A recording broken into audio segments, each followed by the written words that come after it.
ನಮ್ಮ ಕಾಲದಲ್ಲಿ ಹೆಣ್ಮಕ್ಳಿಗೆ ಶಿಕ್ಷಣವೇ ಸಿಗ್ತಾ ಇರಲಿಲ್ಲ. ಆಗ ಹೆಣ್ಣು ಅಂದರೆ ತುಂಬ ತಾತ್ಸರವಾಗಿ ನೋಡ್ತಾ ಇದ್ದರು. ಈಗಿನ ಹಾಗೆ ಎಲ್ಲ ಸೌಕರ್ಯ ಸೌಲಭ್ಯಗಳು ಸ್ವಾತಂತ್ರ್ಯಗಳು ಆಗ ಇರಲೇ ಇಲ್ಲ ಹೆಣ್ಮಕ್ಳಿಗೆ.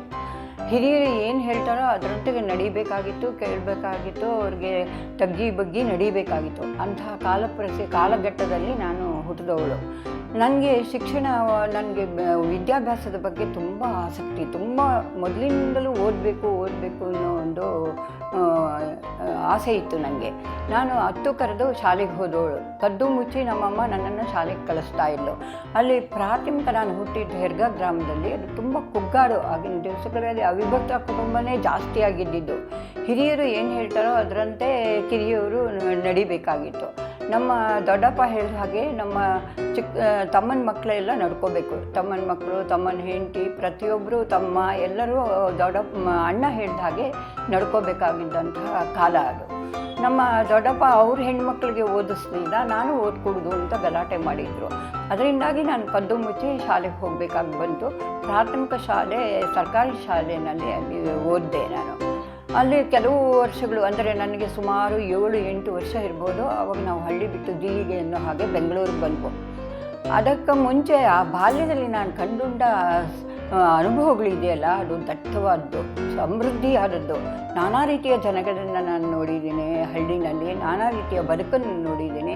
ಬದುಕೇ ಒಂದು ರೀತಿ ನನಗೆ ಮೂಲ ದ್ರವ್ಯ ಬರವಣಿಗೆಗೆ ಅಂತ ಹೇಳಬೇಕು. ನಮ್ಮ ಅಜ್ಜಿ ಪಾಡ್ದಾನಗಳನ್ನ ಹಾಡ್ತಾಯಿದ್ರು. ಅವರೇ ಸ್ವತಃ ಹಾಡುಗಳನ್ನ ಕಟ್ಟೋರು ಆ ಕಾಲದಲ್ಲಿ. ಹಿಂದಿನ ಕಾಲದಲ್ಲಿ ಜಾನಪದ ಸಾಹಿತ್ಯ ಅನ್ನೋದು ಹೆಣ್ಮಕ್ಳ ಬಾಯಿಂದ ಬರ್ತಾಯಿತ್ತು ನೋಡಿ. ಅದೇ ರೀತಿ ನಮ್ಮ ಅಜ್ಜಿ ತಾವು ಸ್ವತಃ ಹಾಡುಗಳನ್ನ ಕಟ್ಟಿ ಹಾಡೋರು. ಆಗಿನ ದಿನಗಳಲ್ಲಿ ಏನಂದರೆ ಮದುವೆ ಮುಂಜಿಗಳಿಗೆ ಈಗಿನ ಹಾಗೆ ಸಂಗೀತಗಾರರನ್ನು ಕರೆಸ್ತಿರ್ಲಿಲ್ಲ. ಸಂಪ್ರದಾಯ ಹಾಡುಗಳನ್ನ ಹೇಳಿಸ್ತಾ ಇದ್ರು. ನಮ್ಮ ಅಜ್ಜಿ ಎಲ್ಲ ಮದುವೆ ಮುಂಜಿಗಳಿಗೆ, ಹಳ್ಳಿನಲ್ಲಿ ನಡೆಯೋ ಎಲ್ಲ ಮದುವೆ ಮುಂಜಿಗಳಿಗೆ ಹಾಡಕ್ಕೆ ಹೋಗ್ತಾಯಿದ್ರು. ಅವ್ರ ಹಿಂದೆ ನಾನು ಹೋಗ್ತಾ ಇದ್ದೆ. ಹಾಗೆ ನಮ್ಮ ದೊಡ್ಡಮ್ಮ ಅಳಲೆಕಾಯಿ ಪಂಡಿತರು ಅನ್ನೋ ಹಾಗೆ ಅವ್ರಿಗೆ ನಾರು ಬೇರಿನ ಔಷಧಿ ಕೊಡೋರು. ಹಳ್ಳಿಯ ಸುತ್ತಮುತ್ತ ಇರೋ ಜನಗಳೆಲ್ಲ ಹಳ್ಳಿಯಿಂದ ಬರೋರು ಅವರ ಇದನ್ನು ಮದ್ದನ್ನು ತಗೊಳ್ಳೋಕ್ಕೆ. ಅದು ಗುಣನೂ ಆಗ್ತಾಯಿತ್ತು. ಆಗಿನ ದಿವಸಗಳಲ್ಲಿ ಅಂತಹ ಒಂದು ಎಲ್ಲ ಆಯುರ್ವೇದಿಕ್ ಪಂಡಿತರೇ ಇದ್ದಿದ್ದು. ಈಗಿನ ಹಾಗೆ ಆಲೋಪತಿ ಔಷಧಗಳು ಸಿಗ್ತಾ ಇರಲಿಲ್ಲ. ಅಂಥ ಸಂದರ್ಭದಲ್ಲಿ ನನಗೆ ಏನಾಗ್ತಿತ್ತು, ನಮ್ಮ ದೊಡ್ಡಮ್ಮನ ಹತ್ರ ಬರೋ ಜನಗಳು ಒಂದಲ್ಲ ಒಂದು ಸಮಸ್ಯೆಯನ್ನು ಹೊತ್ಕೊಂಡು ಬರ್ತಾಯಿದ್ರು. ಅವ್ರ ಹತ್ರ ಹೇಳಿ ಕಣ್ಣೀರು ಹಾಕ್ತಾಯಿದ್ರು. ಅವರು ಪರಿಹಾರ, ಒಂದು ಸಮಾಧಾನದ ಮಾತುಗಳನ್ನ ಅವ್ರಿಗೆ ಹೇಳ್ತಾಯಿದ್ರು. ನಾನು ಆ ಹಿರಿಯರ ನಡುವೆ ಕೂತ್ಕೊಂಡು ಕೇಳ್ತಾ ಇದ್ದೆ. ಎಲ್ಲ ಕತೆ ಪುರಾಣಗಳನ್ನ ಎಲ್ಲ ಕೇಳ್ತಾ ಇದ್ದೆ. ಅಜ್ಜಿ ಕೂಡ ತುಂಬ ಅವರಲ್ಲಿ ಕಥೆಯ ಒಂದು ಭಂಡಾರನೇ ಇತ್ತು ಅಂತ ಹೇಳ್ಬೋದು. ಅವರು ಸ್ವತಃ ತಾವೇ ಸೃಷ್ಟಿ ಮಾಡುವಂಥ ಕಥೆಗಳು ಇದ್ವು. ರಾಮಾಯಣ, ಮಹಾಭಾರತ, ಆಮೇಲೆ ಉಪಕಥೆಗಳು, ಅದಕ್ಕೆ ಸಂಬಂಧಪಟ್ಟ ಹಾಗೆ ಸಾಹಸದ ಕಥೆಗಳು, ಆಮೇಲೆ ಇದು ಮಾಂತ್ರಿಕ ಕಥೆಗಳು, ಅದನ್ನೆಲ್ಲ ನಮಗೆ ಸುತ್ತ ಕೂಡಿಸ್ಕೊಂಡು ಹೇಳೋರು. ನಮ್ಮ ಅಜ್ಜಿ ಸುತ್ತ ಕೂಡಿಸ್ಕೊಂಡು ನಮ್ಮನ್ನು ಹೇಳ್ತಾಯಿದ್ರು. ನಾವು ಅವ್ರು ಹೇಳೋ ಕಥೆಗಳನ್ನ ತುಂಬ ಆಸಕ್ತಿಯಿಂದ ಕೇಳ್ತಾ ಇದ್ವಿ. ಈಗ ಅದೆಲ್ಲ ಇಲ್ಲವೇ ಇಲ್ಲ ಬಿಡಿ. ಆಮೇಲೆ ಅವ್ರಿಗೆ ಒಂಥರ ಶಾಸ್ತ್ರಬದ್ಧವಾಗಿ ನಡ್ಕೊಳ್ಳೋ ಅಂಥ ಒಂದು ಸಂಜೆ ಆದರೆ ಸಾಕು ನಮ್ಮನ್ನೆಲ್ಲ ಕೂರಿಸ್ಕೊಂಡು ಭಜನೆ ಹಾಡುಗಳನ್ನ ಹೇಳ್ಕೊಡೋದು, ದೇವ್ರ ನಾಮಗಳನ್ನ ಹೇಳ್ಕೊಡೋದು, ಇದೆಲ್ಲ ಸುಶ್ರಾವ್ಯವಾದ ಕಂಠ ಅವ್ರಿಗೆ, ನಮ್ಮ ಅಜ್ಜಿಗೆ. ಇವತ್ತು ಅಜ್ಜಿ ಅಂದರೆ ಇಲ್ಲ. ಇವತ್ತು ಅಜ್ಜಿ ಅಜ್ಜ ಇದ್ದರೆ ಅವ್ರನ್ನ ಮೊದಲು ವೃದ್ಧಾಶ್ರಮಕ್ಕೆ ಕಳಿಸೋವಂತಹ ಕಾಲಘಟ್ಟದಲ್ಲಿ ನಾವಿದ್ದೇವೆ. ಆಗ ಹಾಗಿರಲಿಲ್ಲ. ಕುಟುಂಬದಲ್ಲಿ ಎಲ್ಲರೂ ಒಟ್ಟಿಗೆ ಎಷ್ಟು ಸಂತೋಷವಾಗಿತ್ತು ಆ ದಿನಗಳು ಅಂದರೆ ಅದನ್ನು ಇವತ್ತು ನಾವು ನೆನೆಸ್ಕೋಬೇಕಾಗಿದೆ ಅಷ್ಟೇ. ಅಲ್ಲಿಂದ ನಾವು ಬೆಂಗಳೂರಿಗೆ ಬಂದ ಮೇಲೆ ನಮ್ಮ ತಂದೆಗೆ ನಾವು 4 ಜನ ಹೆಣ್ಮಕ್ಳು, ಒಬ್ಬ ತಮ್ಮ. ಹಾಗಾಗಿ ಅವ್ರಿಗೆ ಒಂಥರ ಹೆಣ್ಮಕ್ಳು ಅಂದರೆ ತಾತ್ಸರ ಇರಲಿಲ್ಲ. ಅವ್ರಿಗೆ ಮಕ್ಕಳಿಗೆ ಸಾಕಷ್ಟು ವಿದ್ಯೆ ಕೊಡಬೇಕು ಅನ್ನೋ ಒಂದು ಮನಸ್ಸು ಇತ್ತು. ಹಾಗಾಗಿ ನಮ್ಮನ್ನೆಲ್ಲ ಶಾಲೆಗೆ ಸೇರಿಸಿದ್ರು. ಸರ್ಕಾರಿ ಶಾಲೆಯಲ್ಲೂ ಖಾಸಗಿ ಶಾಲೆಯಲ್ಲೂ ಎರಡೂ ಇದರಲ್ಲೂ ನಾನು ಓದಿದ್ದುಂಟು. ಆಗಿನ ಏನು 2 ರೂಪಾಯಿ ಫೀಸ್ ಇದ್ದಿದ್ದು ಅಷ್ಟೇ. SSLC ಆಗ್ತಾ ಇದ್ದ ಹಾಗೆ ಆಗ ಏನು ಅಂದರೆ ಹೆಣ್ಮಕ್ಳಿಗೆ ಹೆಚ್ಚು ಓದಿಸೋದು ಬೇಡ, ಗಂಡ ಸಿಗೋದು ಕಷ್ಟ, ಕುಂಟನೋ ಕುರುಡನೋ ಯಾರನ್ನೂ ನೋಡ್ತಾ ಇರಲಿಲ್ಲ. ಅವನು ಗಂಡ ಅದೋನು ಬದುಕು ನಡೆಸ್ಕೊಂಡು ಹೋಗೋ ಯೋಗ್ಯತೆ ಇದೆಯಾ ಅವನಿಗೆ, ಹೆಂಡತಿನ ಚೆನ್ನಾಗಿ ನೋಡ್ಕೋತಾನೆ, ಇಷ್ಟೇ ಅವರಿಗೆ ಇದ್ದಿದ್ದು ಹಿರಿಯರಿಗೆ. ಕೇಳ್ತಾನೂ ಇರಲಿಲ್ಲ ನಿಮಗೆ ಇವನು ಆಗ್ಬೋದಾ ಆಗಬಾರ್ದಾ ಅಂತ ಹೇಳಿ. ಅವರು ಇಷ್ಟಪಟ್ಟದ್ದು ಹುಡುಗನಿಗೆ ಕಟ್ಟಿ ಮದುವೆ ಮಾಡಿ ಕಳಿಸ್ಬಿಡೋರು. ನನಗೆ SSLC ಆಗ್ತಾ ಇದ್ದ ಹಾಗೆಯೇ ಬಹಳ ಚಿಕ್ಕ ವಯಸ್ಸಿನಲ್ಲೇ ಮದುವೆನೂ ಆಯಿತು. SSLC ಮುಗಿದು ಒಂದು 6 ತಿಂಗಳವರೆಗೆ ನಾನು ಮನೆಯಲ್ಲೇ ಇದ್ದಾಗ ಕತೆ ಬರೆಯೋಕ್ಕೆ ಪ್ರಾರಂಭ ಮಾಡಿದೆ. 1960ರಲ್ಲಿ ನಾನು ಬರವಣಿಗೆಗೆ ತೊಡಗಿಸ್ಕೊಂಡೆ ನನ್ನ. ನಂತರ ನಮ್ಮ ಮನೆಯವರು ತುಂಬ ಅವ್ರಿಗೆ ಸಾಹಿತ್ಯ ವಲಯದಲ್ಲೇ ಅವರು ಬೆಳೆದಿದ್ದು ಮೈಸೂರಿನಲ್ಲಿ ನಿಮ್ಗೆ ಗೊತ್ತೇ ಇದೆ ಎಷ್ಟು ಎಲ್ಲ ಸಾಹಿತಿಗಳು ಕವಿಗಳು ಎಲ್ಲ ಇರೋದು ಮೈಸೂರು ವಿಶ್ವವಿದ್ಯಾನಿಲಯದಲ್ಲಿ. ಹಾಗಾಗಿ ಅವ್ರಿಗೆ ಒಳ್ಳೊಳ್ಳೆ ಉಪಾಧ್ಯಾಯರು ಒಳ್ಳೊಳ್ಳೆ ಸಾಹಿತಿಗಳು ಅವರ ತರಗತಿಗೆ ಬರ್ತಾಯಿದ್ರಂತೆ. ಅದನ್ನೆಲ್ಲ ನನ್ನ ಹತ್ರ ಹೇಳೋರು. ಅವ್ರ ಸಾಹಿತ್ಯಿಕ ವಲಯದಲ್ಲಿ ಬೆಳೆದಿದ್ದರಿಂದ ಅನೇಕ ಮಂದಿ ಸಾಹಿತಿಗಳು ಅವ್ರಿಗೆ ಆಗಲೇ ಪರಿಚಯ ಆಯಿತು ಅವರಿಗೆ. ಮತ್ತು ನಾನು ಬರೀತೇನೆ ಅಂದಾಗ ನಾನು ಕೆಲವು ಕಾಲ ಅವ್ರಿಗೆ ಹೇಳಲಿಲ್ಲ, ಏನು ಹೇಳ್ತಾರೋ ಏನೋ. ಆಗಿನ ದಿವಸ ಹಾಗಿತ್ತು ನೋಡಿ, ಏನು ಹೇಳ್ತಾರೋ ಏನೋ, ಬರವಣಿಗೆ ಅಂದರೆ ಅವ್ರಿಗೆ ರುಚಿಸುತ್ತೋ ಇಲ್ವೋ ಅನ್ನೋ ಭಯ ನನ್ನಲ್ಲಿ ಇತ್ತು. ನಾವು ಸ್ವಲ್ಪ ದಿವಸ ಪೊನ್ನಂಪೇಟೆ ಅಂತ ಹೇಳಿ ಅಲ್ಲಿದ್ವಿ. ಅಲ್ಲಿ ಒಂದು ನಿರ್ಜನ ಪ್ರದೇಶ, ಅಂದರೆ ಏನಂದರೆ ಫಾರಮ್ ಹೌಸು, ಅವರು ಅಗ್ರಿಕಲ್ಚರ್ ಡಿಪಾರ್ಟ್ಮೆಂಟ್ನಲ್ಲಿದ್ದರು. ಫಾರಮ್ ಹೌಸಲ್ಲಿ ಅಲ್ಲಿ 7 ಕ್ವಾರ್ಟರ್ಸ್ ಬಿಟ್ಟರೆ ಇನ್ನೇನೂ ಇಲ್ಲ, ಕಾಡು, ಎಲ್ಲೆಲ್ಲಿ ನೋಡಿದ್ರು ಸುತ್ತಮುತ್ತ ಕಾಡು, ಗದ್ದೆ ಬಯಲು. ನನಗೆ ಹಳ್ಳಿ ಬಿಟ್ಟು ಸಿಟಿಗೆ ಬಂದೇವೆ ಅಂತ ಅನ್ನಿಸ್ಲೇ ಇಲ್ಲ. ಆವಾಗ ಬೆಂಗಳೂರಿಗೆ ಬಂದಾಗಲೂ ನನಗೆ ಅನ್ನಿಸ್ಲಿಲ್ಲ, ಯಾಕಂದರೆ ಅಷ್ಟೊಂದು ತಂಪಾದ ಮರಗಿಡಗಳು, ಎಷ್ಟು ಹವಾಮಾನ ಎಷ್ಟು ಚೆನ್ನಾಗಿತ್ತು ಆವಾಗಿನ ದಿನಗಳಲ್ಲಿ. ಪೊನ್ನಂಪೇಟೆಯಲ್ಲಿ ಒಂಟಿಯಾಗಿ ಇರಬೇಕಾದ್ರೆ ಇವರು ಉದ್ಯೋಗ ಮುಗಿಸ್ಕೊಂಡು ಅವ್ರ ಸ್ನೇಹಿತರ ಮನೆಗೆಲ್ಲ ಹೋಗಿ ಬರುವಾಗ ರಾತ್ರಿ ಆಗಿಬಿಡೋದು. ಆವಾಗ ಒಬ್ಬಳೇ ಒಂಟಿಯಾಗಿರೋದು. ಅಲ್ಲಿ TV ಇರಲಿಲ್ಲ, ಈ ಥರ ವಿದ್ಯುತ್ ಶಕ್ತಿ ಕೂಡ ಇರಲಿಲ್ಲ. ಪೊನ್ನಂಪೇಟೆ ಅಂತ ಒಂದು ಒಳ್ಳೆಯ ಸ್ಥಳ ಆದರೂ ಕೂಡ ವಿದ್ಯುತ್ ಶಕ್ತಿ ಕೂಡ ಇರಲಿಲ್ಲ. ಆ ಕತ್ತಲಲ್ಲಿ ಒಂಟಿಯಾಗಿ ಕೂತ್ಕೊಳ್ಳೋದು ನನಗೆ ಒಂದು ಪ್ರಯಾಸ ಅನಿಸ್ತಿತ್ತು. ಆಗ ನಾನು ಮೆಲ್ಲಗೆ ನಮ್ಮ ಮನೆಯವರು ಕಿವಿಗೆ ಹಾಕ್ತೆ, ಹೀಗೆ ನನಗೆ ಬರವಣಿಗೆ ಅಭ್ಯಾಸ ಇದೆ ಅಂತ ಹೇಳಿಬಿಟ್ಟು. ಆಮೇಲೆ ಅಟ್ಟದಲ್ಲಿಟ್ಟಿದ್ದು ಇದನ್ನು ಹಾಳೆಗಳನ್ನೆಲ್ಲ ತೆಗೆದು ಅವ್ರಿಗೆ ನಮ್ಮ ಮನೆಯವ್ರಿಗೆ ತೋರಿಸಿದೆ. ತುಂಬ ಪ್ರೋತ್ಸಾಹ ಸಿಕ್ತು ಅವರಿಂದ ನನಗೆ, ನೀನು ಬರೀಲೇಬೇಕು. ಅವರಿಗೆ ಸಾಹಿತ್ಯದ ಬಗ್ಗೆ ಅಭಿರುಚಿ ಇತ್ತೇ ಹೊರತು ಅವ್ರಿಗೆ ಬರವಣಿಗೆ ಸಿದ್ಧಿಸಲಿಲ್ಲ. ನನಗೆ ಸಿದ್ಧಿಸಿರುವಾಗ ನೀನು ಯಾಕೆ ಬರೀಬಾರ್ದು, ಮುಂದಕ್ಕೆ ಬಾ, ನೀನು ಬರೀ ಅಂತ ತುಂಬ ಉತ್ತೇಜನ ಕೊಟ್ಟರು. ನಂತರ ನಾನು ತುಂಬ ಬರೆಯೋದಕ್ಕೆ ಶುರು ಮಾಡಿದೆ. ನಿರಂತರವಾಗಿ ಬರ್ಕೊಂಡು ಬಂದಿದ್ದೀನಿ. ಇವತ್ತು 78 ವರ್ಷದಲ್ಲೂ ಕೂಡ ನಾನು ಬರವಣಿಗೆ ಬಿಟ್ಟಿಲ್ಲ. ಅದೊಂದು ನನಗೆ ತಪಸ್ಸಿನ ಹಾಗೆ ಆಗೋಯ್ತು. ವೃತ್ತಿ ಜೀವನದ ಜೊತೆಗೆ ನಾನು ಉದ್ಯೋಗದಲ್ಲೂ ಇದ್ದೆ. ಸರ್ಕಾರಿ ಉದ್ಯೋಗದಲ್ಲಿ ವಿಧಾನಸೌಧದಲ್ಲಿ ಕಿರಿಯ ಸಹಾಯಕಿ ಹುದ್ದೆಯಲ್ಲಿದ್ದು ಹಂತವಾಗಿ ಬಡ್ತಿ ಪಡೆದು ನಂತರ ಶಾಖಾಧಿಕಾರಿಯಾಗಿ ನಿವೃತ್ತಿಯಾದೆ. ನಾನು ಕಾದಂಬರಿ ಬರೆದಿದ್ದು ಮೊದಲನೇ ಕಾದಂಬರಿ 1972ರಲ್ಲಿ ಅವಳ ಬಾಳು ಅಂತ ಒಂದು ಕಾದಂಬರಿ ಬರೆದೆ.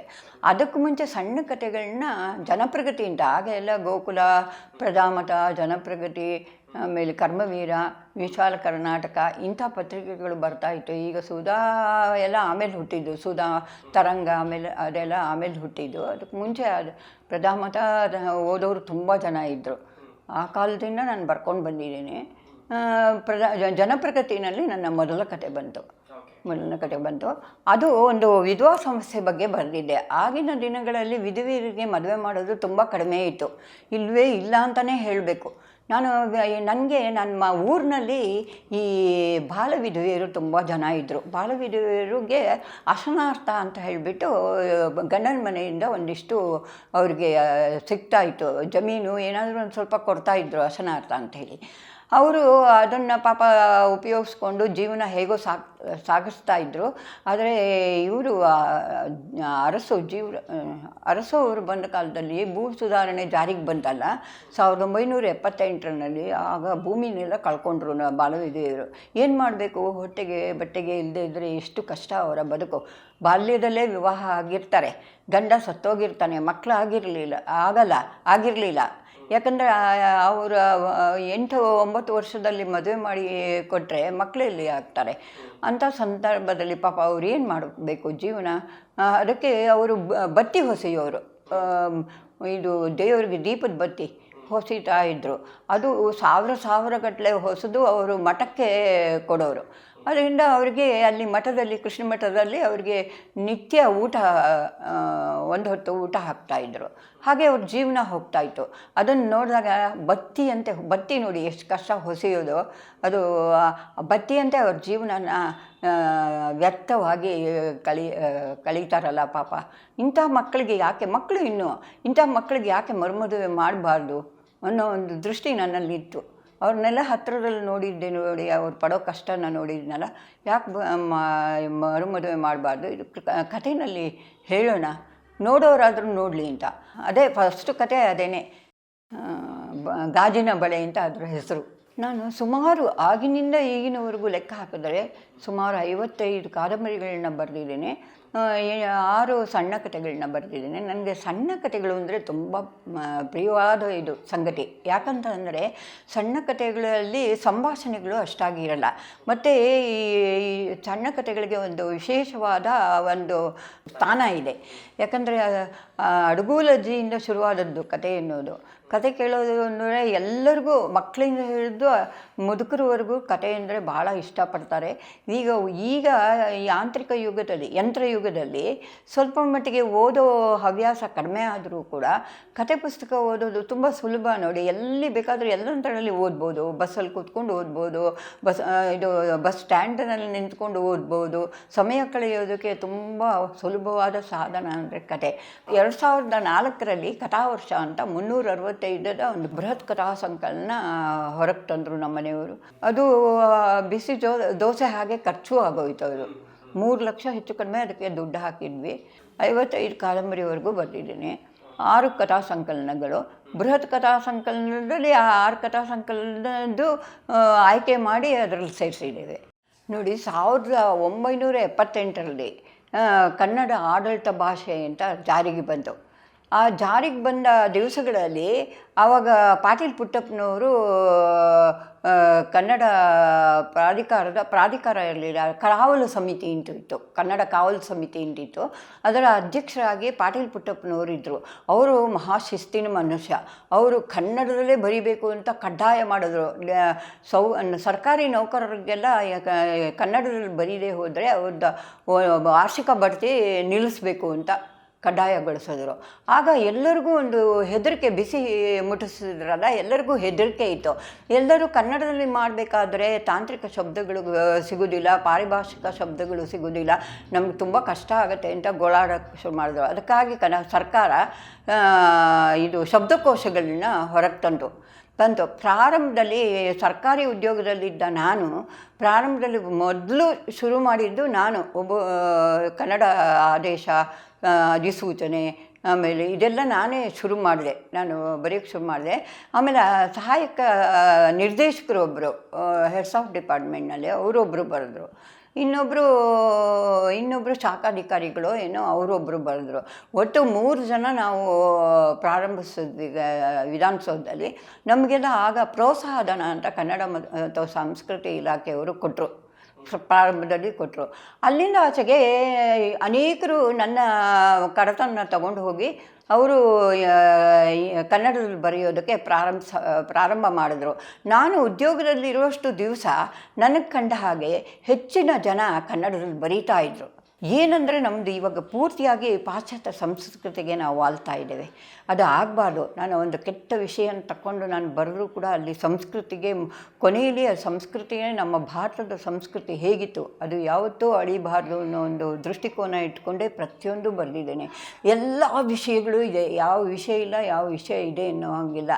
ಯಾಕಂದರೆ ಅಷ್ಟೊಂದು ಕಾದಂಬರಿ ಬರೆಯುವಾಗ ಕೃಷಿಕರ ಬಗ್ಗೆಗೂ ಬರೆದಿದ್ದೇನೆ, ಮಹಿಳೆಯರ ಬಗ್ಗೆ ಸಮಸ್ಯೆಗಳು ಬರೆದಿದ್ದೇನೆ, ಶೋಷಣೆಗಳ ಬಗ್ಗೆ ಬರೆದಿದ್ದೇನೆ, ಪುರುಷರ ಶೋಷಣೆ ಮಹಿಳೆಯಿಂದ ಆಗ್ತಾ ಇರೋದನ್ನು ಬರೆದಿದ್ದೇನೆ. ಯಾವುದಿದೆ ಯಾವುದಿಲ್ಲ ಅಂತ ಹೇಳೋಕ್ಕಾಗೋದಿಲ್ಲ.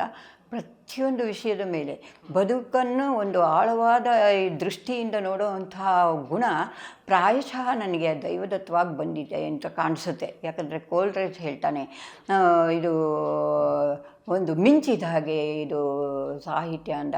ಯಾವಾಗ ಅದು ಹೊಳೆಯುತ್ತೆ, ಯಾವಾಗ ಬರುತ್ತೆ, ಯಾವಾಗ ಹೋಗುತ್ತೆ ಅನ್ನೋದು ಗೊತ್ತಾಗಲ್ಲ ಅಂತ ಹೇಳಿಬಿಟ್ಟು. ಹಾಗೆ ನಾನು ಅಂದ್ಕೊಳ್ಳೋದು ಅಭಿನವ ಗುಪ್ತ ಹೇಳಿದಾಗೆ ಅದು ಪ್ರತಿಭೆ ಎನ್ನುವುದು ದೈವದತ್ತವಾದ ವರ ಅಂತ ನಾನು ಅಂದ್ಕೊಂಡಿದ್ದೀನಿ. ಅದು ಜನ್ಮಾಂತರದ ಪುಣ್ಯಶೇಷ ಅಂದ್ಕೊಂಡಿದ್ದೀನಿ. ಏನು ಬಂದಿದೆ, ಬರ್ಕೊಂಡು ಬರ್ತಾ ಇದ್ದೇನೆ. ಇವತ್ತು ಏನಂದರೆ ವಿದ್ಯಾರ್ಥಿಗಳಲ್ಲಿ ಸಾಹಿತ್ಯದ ಒಲವು ಯಾಕಿಲ್ಲ ಅನ್ನೋ ಮಾತನ್ನು. ಯಾಕಿಲ್ಲ ಅಂದರೆ ಇವತ್ತು ಆಗಿನ ನಮ್ಮ ಹಿರಿಯ ತಲೆಮಾರಿನವ್ರು ಕೊಟ್ಟಂತಹ ಸಾಹಿತ್ಯ ಈಗ ಬರ್ತಾ ಇಲ್ಲ. ಜೊತೆಗೆ ವಿದ್ಯಾರ್ಥಿಗಳಿಗೆ ಆಂಗ್ಲ ಭಾಷೆಯಲ್ಲಿ ಓದೋದ್ರಿಂದ ಕನ್ನಡದ ಪರಿಜ್ಞಾನವೇ ಇಲ್ಲದೆ ಇರೋದ್ರಿಂದ ಅವರು ಸಾಹಿತ್ಯನ ಅಷ್ಟೊಂದು ಬಗ್ಗೆ ಗಮನ ಹರಿಸ್ತಾ ಇಲ್ಲ. ಇನ್ನೊಂದು ಏನು ಅಂತಂದರೆ ಎಲ್ಲರೂ ಯಂತ್ರ ಮಾನವರಾಗಿದ್ದಾರೆ ಇವತ್ತು. ಎಲ್ಲ ಗಣಕಯಂತ್ರದ ಮುಂದೆ ಕೂತ್ಕೊಳ್ಳೋದು, ಇಲ್ಲ ಟಿ ವಿ ಮುಂದೆ ಕೂತ್ಕೊಳ್ಳೋದೇ ಆಗಿದೆ ಇವತ್ತಿನ ದಿವಸ. ಮತ್ತು ಎಲ್ಲ ಇಂಜಿನಿಯರು, ಡಾಕ್ಟ್ರುಗಳ ಹೆಚ್ಚಿನ ಮಟ್ಟಿಗೆ ವಿದ್ಯಾರ್ಥಿಗಳು ಇವಾಗ ಆ ಲೈನ್ಗೆ ಹೋಗ್ತಾ ಇರೋದ್ರಿಂದ ಸಾಹಿತ್ಯದ ಬಗ್ಗೆ ಒಲವು ಮೂಡೋದು ಸ್ವಲ್ಪ ಕಷ್ಟ ಆಗಿದೆ ಇವತ್ತು. ಕನ್ನಡ ಉಳಿಬೇಕು, ಬೆಳಿಬೇಕು, ಬೆಳಗಬೇಕು ಅನ್ನೋ ಒಂದು ಆಸೆ ನನಗೆ. ಅದು ಖಂಡಿತ ಅದು ಮೃತ ಭಾಷೆ ಆಗೋದಿಲ್ಲ. ಯಾಕಂದರೆ ಪ್ರಾಕೃತದಲ್ಲಿ ಸಂಸ್ಕೃತ ಭೂಯಿಷ್ಠ ಶೈಲಿ ಇದ್ದಾಗ ಕನ್ನಡಕ್ಕೆ ಸ್ವಲ್ಪ ಹಿಂದೆ ಬಿದ್ದಿತ್ತು. ಆದರೆ ಉತ್ತರದಿಂದ ಬಂದಂತಹ ಜೈನರು ಕನ್ನಡದ ಕೀರ್ತಿ ಪತಾಕೆಯನ್ನು ಎತ್ತಿ ಹಿಡಿದ್ರು. ಅದು ಯಾವತ್ತೂ ಮೃತ ಭಾಷೆ ಆಗೋದಕ್ಕೆ ಸಾಧ್ಯ ಇಲ್ಲ. ಒಂದಲ್ಲ ಒಂದು ದಿನ ಮತ್ತೆ ತಲೆ ಎತ್ತುತ್ತೆ ಅನ್ನೋ ಒಂದು ಆಶಾಭಾವನೆಯನ್ನು ಇಟ್ಕೊಳ್ಳೋಣ.